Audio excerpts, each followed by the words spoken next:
5 years ago, I was a therapist who had lost faith in therapy. I know how that sounds. A therapist who doesn't believe in their own profession. But I'm sharing this story because I know I'm not alone. Maybe you're in a profession where you're going through the motions. Maybe you're successful on paper, but empty inside. Maybe you're helping others while you're drowning yourself. This is the story of how a Swiss psychiatrist who died before I was born saved my career, my sanity, and quite possibly my life. And no, this isn't going to be some academic lecture about Carl Jung. This is about what happens when his ideas crash into real life. When ancient wisdom meets modern crisis. When a skeptical therapist discovers that everything they thought they knew about the human mind was just the tip of the iceberg. I need to take you back to where this started. Picture a therapy office in downtown Seattle. Soft lighting, comfortable chairs, boxes of tissues strategically placed. That was my world. Every day, I'd see 8 to 10 clients. Depression, anxiety, relationship issues, trauma. I had all the right training. Cognitive behavioral therapy, mindfulness techniques, evidence-based practices. I was good at my job. My clients improved. My practice was full, and I was completely empty. It started slowly. A creeping sense that something was missing. I'd help a client manage their anxiety, but we never touched what the anxiety was actually about. I'd teach coping skills for depression, but we never explored what the depression might be trying to say. I felt like a mechanic fixing symptoms without ever looking under the hood. The breaking point came on a Tuesday afternoon. I was sitting across from Jennifer, a client I'd been seeing for 2 years. She was telling me about another panic attack, and I was going through the motions. Breathing techniques, thought challenging, exposure planning. Suddenly, she stopped, mid-sentence, and looked at me. "Do you actually believe any of this helps?" she asked. The question hung in the air. I opened my mouth to give the professional response, the one about evidence-based treatments and therapeutic outcomes. But nothing came out, because in that moment, I realized the answer was no. I didn't believe it anymore. I was teaching people to manage their symptoms while their souls were screaming for something deeper. That night, I went home and did something I hadn't done in years.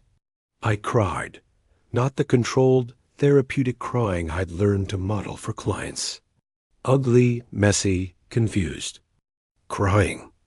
My partner found me on the couch, surrounded by psychology textbooks, having what I can only describe as a professional existential crisis.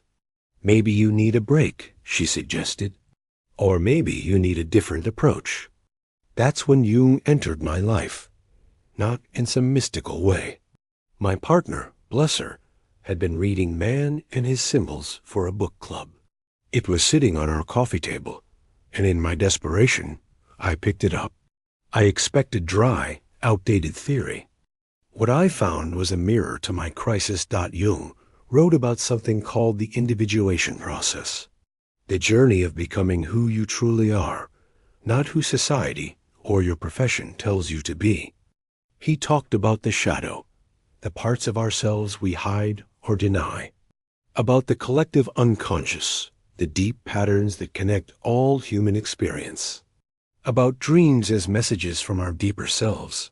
But what stopped me cold was his concept of the wounded healer, the idea that therapists often enter the profession because of their own wounds, and that healing others without addressing our own depths is not just ineffective, it's dangerous. I stayed up all night reading. By morning, I had ordered 5 more of Jung's books. My partner found me at the kitchen table, surrounded by notes, looking like a conspiracy theorist who just discovered the truth about everything. "You look insane," she said, pouring coffee. "I feel insane," I replied, "but also more sane than I've felt in years." Here's what I discovered in those first weeks of reading Jung. Modern therapy at least how I'd been practicing it, was trying to eliminate symptoms. Jung was interested in what symptoms meant. We were treating anxiety as a problem to solve. Jung saw it as a message to decode. We were helping people adapt to society. Jung was interested in helping people become themselves. The shift was seismic. But reading about it and living it are two different things. Jung insisted that his psychology wasn't just theory, it was meant to be experienced. So I did something that felt radical at the time. I started applying his methods to myself. I began recording my dreams. At first, they seemed like random nonsense. But Jung taught that dreams speak in symbols, in the language of the unconscious. I learned to sit with them, to let them reveal their meanings rather than forcing interpretation. One recurring dream haunted me. I was in my therapy office, but the walls were made of glass. Everyone could see in, but I couldn't see out. My clients would come, but instead of sitting in the chairs, they'd press against the glass, trying to break through. I'd wake up anxious, dismissing it as work stress. But Jung's approach asked different questions. What was the glass representing? What was trying to break through? I realized the glass was my professional persona, the barrier I'd created between my true self and my work. My clients weren't trying to break in. They were showing me that I needed to break out. This led me to Jung's concept of the persona and the shadow. The persona is the mask we wear, the professional face we show the world. The shadow is everything we've rejected or hidden about ourselves. Jung argued that wholeness comes from integrating both. My therapist persona was competent, controlled, always having answers. My shadow, I discovered, was uncertain, searching, sometimes lost. I'd spent years strengthening the persona and burying the shadow. No wonder I felt empty. I was living as half a person. The real work began when I started exploring my shadow through what Jung called active imagination. It's a technique where you dialogue with different parts of yourself. If this sounds weird, I get it. I thought it was ridiculous at first. But desperation makes you try ridiculous things. I remember my first attempt. I sat in my home office, feeling foolish, and tried to imagine my shadow as a separate entity. What emerged surprised me. It wasn't some dark, evil version of myself. It was a younger me, the one who'd entered psychology because he was fascinated by the mysteries of the mind, not because he wanted to fix people. You've forgotten why we're here, this shadow figure said. You wanted to understand the soul, not manage symptoms. That conversation, as strange as it sounds, changed everything. I realized I'd betrayed my original calling. I'd traded wonder for technique, mystery for methodology. Jung wasn't just offering new theories. He was offering a way back to why I'd started this journey. But here's where things got really challenging. Jung insisted that you can't guide others where you haven't been yourself. If I wanted to practice depth psychology, I had to go into my own depths. This meant confronting things I'd buried for years. Through dream work and active imagination, memories surfaced. Childhood experiences I'd intellectualized but never truly felt. Fears I'd hidden behind professional competence. Griefs I'd never fully processed. Jung called this the night sea journey, the descent into one's own darkness. There were moments I wanted to quit. Moments where I thought, this is why we stick to cognitive behavioral therapy. It's safer. But safety, Jung argued, is the enemy of transformation. We don't grow by staying comfortable. We grow by integrating what we've rejected. One particularly difficult session with myself involved confronting my savior complex. I discovered that my need to fix others was actually about avoiding my own brokenness. I was using my clients' problems as a distraction from my own. Jung's concept of projection hit hard. We see in others what we can't face in ourselves. This realization was devastating and liberating. Devastating because it meant acknowledging how I'd been using my profession as a sophisticated defense mechanism. Liberating because it meant I could finally stop. I could meet my clients as a fellow human being, not as someone who had it all figured out. The transformation wasn't overnight. Jung's individuation process is a lifetime journey. But within months, everything about my practice changed. I stopped trying to eliminate symptoms and started exploring what they meant. I stopped pushing techniques and started holding space for the deeper story. My first client after this shift was Marcus, a software engineer with crippling social anxiety. Old me would have immediately started exposure therapy. New me asked a different question. What do you think your anxiety is trying to protect you from? Marcus looked confused. No one had ever suggested his anxiety had a purpose. We spent weeks exploring not how to eliminate the anxiety, but what it was saying. Through dream work and active imagination, Marcus discovered his anxiety was connected to a creative part of himself he'd buried to fit into tech culture. The anxiety wasn't the problem. It was the solution to a problem he didn't know he had. The death of his artistic soul. Once we understood this, the work shifted. Instead of forcing him into social situations, we explored how to integrate his creativity into his life. The anxiety didn't disappear, but it transformed into creative energy. This is what Jung understood that modern psychology often misses. Symptoms aren't just problems to solve. They're messages from the parts of us that have been silenced. Depression might be the psyche's way of forcing us to slow down and reconsider our path.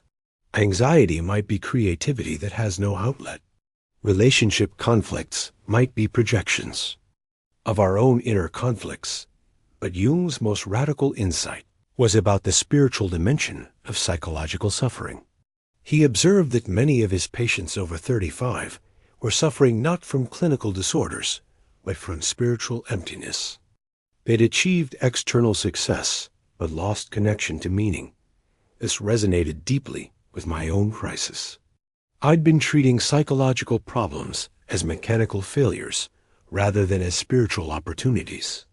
Jung saw the psyche as naturally religious, not in a dogmatic sense, but in its search for meaning and connection to something greater. I started incorporating this understanding into my practice. When clients presented with existential depression, instead of immediately reaching for interventions, I'd explore questions of meaning. What had they stopped believing in? What were they truly longing for? What would make their suffering worthwhile? Sarah, a successful attorney, came to me with what she called achievement depression. She'd made partner, bought the house, checked all the boxes, and felt emptier than ever. Traditional therapy would focus on cognitive distortions or work-life balance. Jung's approach asked, what is your soul actually hungry for? Through months of dream work, Sarah discovered a recurring symbol, a garden she kept trying to tend, but could never reach. We explored this image through active imagination. The garden, she realized, represented a nurturing, creative side of herself she'd abandoned for career success. Sarah didn't quit law, but she did start volunteering at a community garden. She reduced her hours to make space for art classes. The depression lifted, not because we'd treated it, but because she'd heard its message and responded. This is Jung's gift to modern therapy. He reminds us that we're not just biological machines to be fixed. We're souls on a journey toward wholeness. Our symptoms aren't failures. They're invitations to grow. But I need to be honest about something. This approach isn't easier than traditional therapy. It's harder. It asks clients to take responsibility for their own becoming. It requires facing parts of ourselves we'd rather ignore. It demands that we question not just our thoughts, but our entire way of being. I lost some clients when I made this shift. People who wanted quick fixes, symptom management, strategies, and techniques, and that's okay. Jung's psychology isn't for everyone.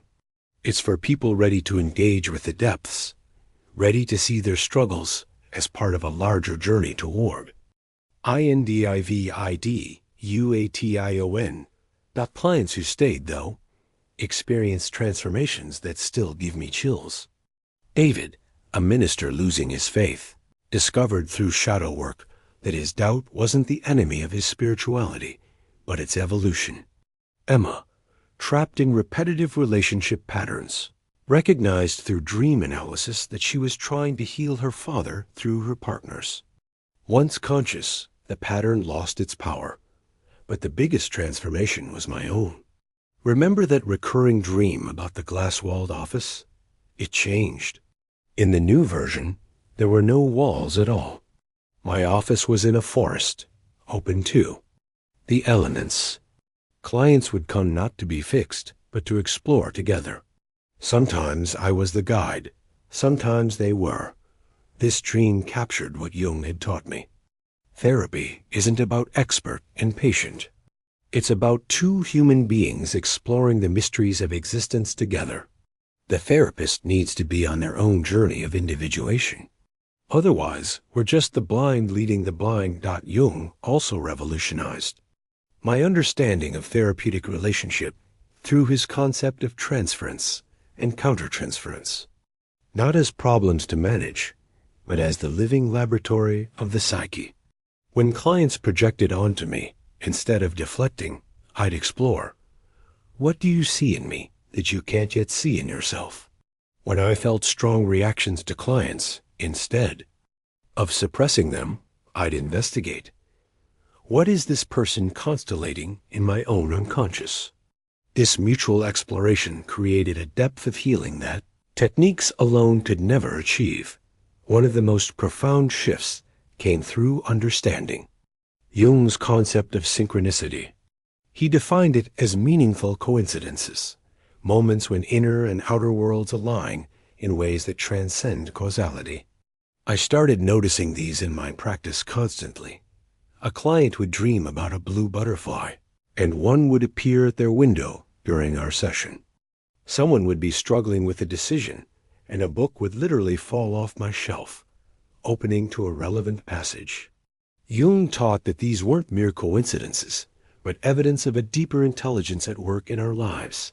This opened up a dimension of therapy I'd never imagined. Instead of imposing interpretations, I learned to watch for what wanted to emerge. Sessions became less structured, more intuitive. I'd trust sudden impulses to share a story or explore an image. More often than not, these spontaneous moments led to the biggest breakthroughs. But perhaps Jung's greatest gift was his understanding of the second half of life. He recognized that the goals of youth, establishing ego, building career, creating family, give way to different needs as we mature. The second half of life is about meaning, not achievement. It's about becoming who we truly are, not who we think we should be. This insight transformed my work with midlife clients. Instead of seeing midlife crisis as pathology, I began to see it as the psyche's demand for authenticity. The depression, anxiety, and restlessness that often emerge in midlife aren't problems. They're labor pains of the true self trying to be born. Working with Jung's ideas also challenged my cultural assumptions. Western psychology often aims to strengthen the ego, to help people function better in society. Jung was interested in something deeper, connecting the ego to the self, the larger wholeness that transcends our personal identity. This shift from ego-centered to self-centered psychology changes everything. Success isn't about achieving goals, but about aligning with our deepest nature. Health isn't about being symptom-free, but about being whole, which includes darkness and light, order and chaos, conscious and unconscious. As my practice evolved, I noticed something remarkable. The more I embraced uncertainty, the more effective I became. The more I admitted not knowing, the more clients trusted me. The more I shared my own journey, the deeper others were willing to go in theirs. This is the paradox Jung understood. Vulnerability is strength. Uncertainty is wisdom. Embracing our wounds is how we become healers. Not wounded healers who unconsciously inflict our pain on others, but conscious healers who transform wounds into wisdom. Today, 5 years after that crisis in my Seattle office, my practice looks nothing like it used to. Yes, I still have the comfortable chairs and soft lighting, but the work happening in that space is radically different. We explore dreams as messages from the soul. We dialogue with symptoms as teachers. We honor the shadow as the gateway to wholeness. Some sessions involve traditional talk therapy. Others might include drawing dreams, engaging in active imagination, or exploring synchronicities. I've learned to trust the process, to follow where the psyche wants to go, rather than where my training says we should go. The results speak for themselves, not in symptom checklists or treatment outcomes, but in the light returning to people's eyes, in the artist who stops hiding their creativity, in the executive who finds meaning beyond success, in the mother who stops sacrificing herself and starts including herself in her own life. But I want to be clear about something. Jung's psychology isn't a replacement for all other approaches. There's still a place for cognitive behavioral therapy, for medication when needed, for crisis intervention. Jung offers something additional, a map for the soul's journey, a framework for understanding not just how to cope, but how to transform. If you're watching this as a fellow therapist feeling empty in your work, know that you're not alone. The emptiness isn't a failure. It's a call to go deeper. If you're someone struggling with symptoms that won't go away no matter what you try, consider that they might be messages, not just problems. And if you're someone in midlife feeling like everything you've built is meaningless, congratulations. You're right on schedule for what Jung called the individuation process. The dissatisfaction isn't depression.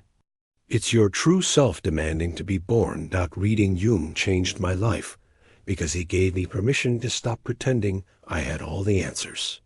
He showed me that the questions are more important than answers.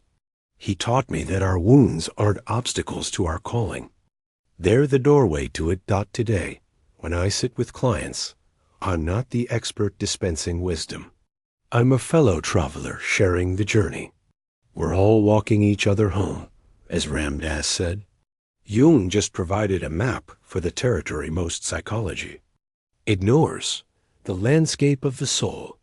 If this resonates with you, I encourage you to pick up Man and His Symbols, or Modern Man in Search of a Soul.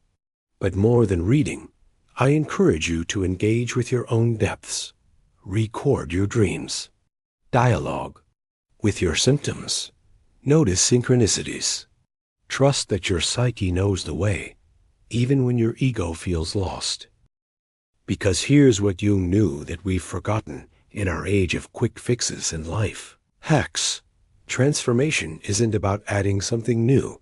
It's about uncovering what's always been there. Your wholeness isn't something to achieve. It's something to remember. Your symptoms aren't enemies to defeat. They're allies guiding you home. The journey isn't easy. It requires courage to face our shadows, patience to sit with uncertainty, and faith that there's wisdom in our wounds. But on the other side of that difficulty is a life aligned with your deepest truth. And that, as I discovered in my own dark night of the soul, changes everything. Jung saved my career by ending it.